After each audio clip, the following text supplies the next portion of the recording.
The year was 1942. England found itself steeped in the conflict of World War II, with Germany conducting countless air raids and disrupting the nation's commerce in order to force it to concede and stay out of the war. This web of sea dominance all over the Atlantic made it hard for America to cross the pond as well after its entry into the war the year prior in 1941. Unequipped to deal with the advanced weapons technology of the German U-boat, Churchill found himself needing to take some drastic measures to take some of the metal monstrosities out. Well, we know rock beats scissors and paper beats rock, but what beats a U-boat? The Ministry of Ungentlemanly Warfare is a movie directed by Guy Ritchie depicting the events of Operation Postmaster, a covert English op that involved sending a special team to the Spanish colony of Fernando Po in Africa to steal the Italian merchant ship of La Duquesa de Aosta that had an incredibly large shipment of U-boat supplies, including fuel and carbon dioxide filters. If completed, this mission would set back the U-boat presence in the Atlantic, loosening Hitler's grip on England and permitting America to bring more troops into Western Europe. It's an incredible true story filled with bravery, espionage, and adventure. So how's the movie do? Well, let's get into the good, the bad, and the Henry. This movie is definitely a ton of fun. There are two narrative threads that start in the same place, branch apart, then end up back in the same spot. You've got Major Gus March Phillips, played by Henry Cavill, with his crew, and you've got Marjorie Stewart, played by Isa Gonzalez, and a man called Heron, played by Babs Olosunmonkun. We spend about equal time with these two factions before they join together for the third act, and they offer two different flavors in the movie. The scenes with the Ministry and Henry are your action scenes with burly men shooting guns, infiltration of bases, and cheeky British chap comedy, while the scenes with Marjorie Stewart and Heron carry more of a spy thriller vibe with espionage and seduction. The Ministry's action scenes are really fun, with the crew infiltrating bases, blasting away Nazis, and Guy Ritchie really decided to let Alan Ritchson's Anders Larsen shine. While the rest of the Ministry opt for machine guns and pistols, Anders Larsen is a huge brawler who uses knives, bows and arrows, and a huge hatchet at one point. Richton is a huge boost to this movie, and it knows it. While a lot of the action scenes erupt into a montage of vignettes of our characters shooting their guns and moving through bases, Richton gets extended long shot sequences all to himself to massacre Nazis and look badass while doing it. It makes me want to watch Reacher. I've just been staying away from it because I'm worried nothing would measure up to his Oscar performance as Thad Castle. The scenes with Marjorie Stewart and Heron are fun too, showing them gathering intel that's important for the mission, throwing a big party to distract the Nazis stationed at the docks, and having a Jewish actress seduce a Nazi at the top of the base's pecking order to distract him and get more info. The performances are good, and the two have pretty good chemistry with each other.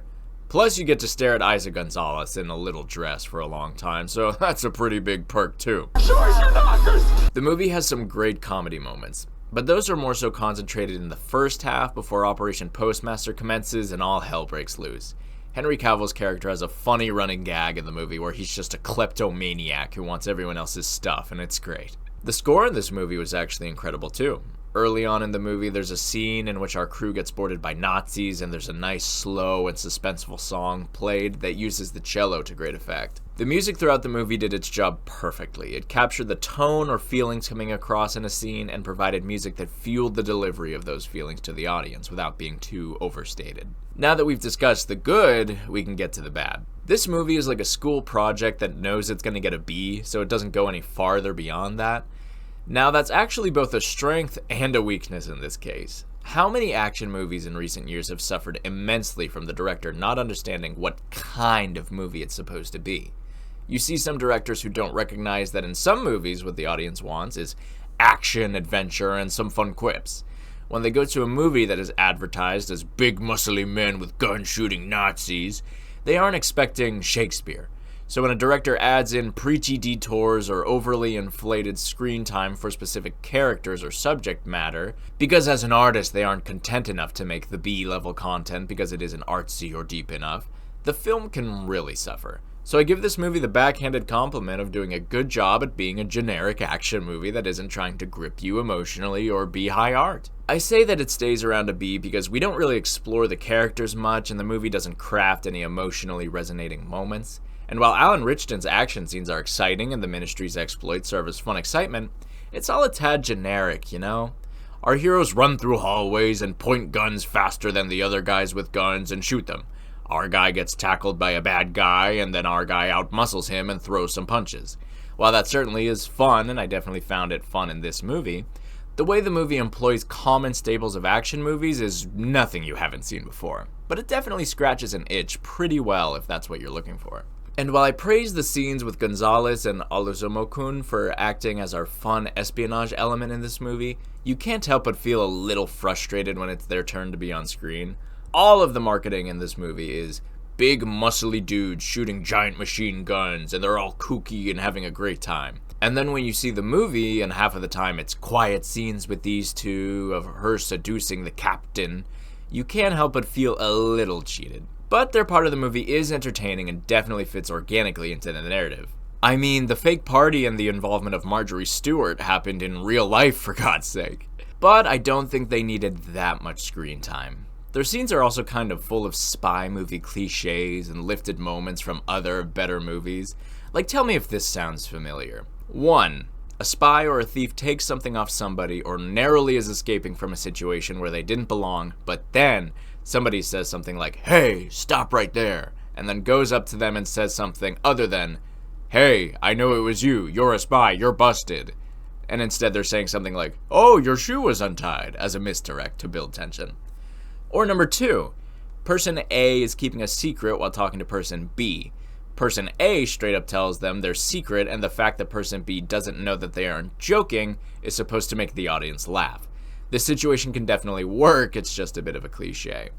Third, the whole, "she's a girl, she probably sucks at doing that," and then girl proceeds to do the thing better than anyone and they are all flabbergasted.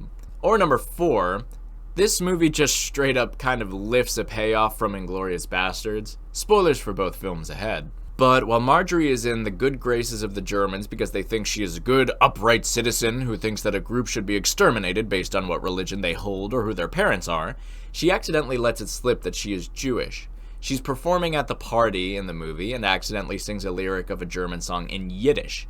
So the evil Nazi captain explains to the audience, "Hey, you didn't follow this German custom. I know you're a fraud." And while that movie builds tension super well and you're at the edge of your seat while the Nazi is explaining it to our hero and you're waiting to see what all the parties do, in this movie it's just a quick, "Oh, he knows. Wonder what's gonna happen now," that happens amidst all the shenanigans of the ensemble. So while this movie is a very fun time that keeps you entertained, it has some shortcomings as all movies do, especially those that are fine settling into average action movie sort of range. So this movie was definitely pitched as a Henry Cavill vehicle, and I'm the 1000th guy to tell you that Henry Cavill deserves the biggest chance to shine after the DC run didn't work out too well. And the psychos at Netflix decided that a show called The Witcher should have 2 primary main characters before, oh, I don't know, The Witcher? Fuck. So when this movie is not only broken up into 2 factions, but the faction that Henry Cavill is in is treated as a big ensemble where everyone deserves a bit of time, it doesn't scratch the Henry Cavill itch, nor allow people a significant amount of time to see how talented and charming he is. He is definitely the lead of this movie, don't get me wrong, but he's sharing screen time with too many people. We'll have to keep our fingers crossed that he really is allowed to shine and knocks it out of the park with his Warhammer 40k project at Amazon. So yeah, the Ministry of Ungentlemanly Warfare is definitely a very well-made, fun adventure that keeps its ensemble cast getting into fun, action-packed situations across a variety of interesting locations. And while it doesn't shoot for the stars or anything like that, it does its job very well, and it's an incredibly fun time. So, that's all I've got. Let me know in the comments if you guys felt the same way or felt differently. I'll see you guys in the next one. Thanks for watching.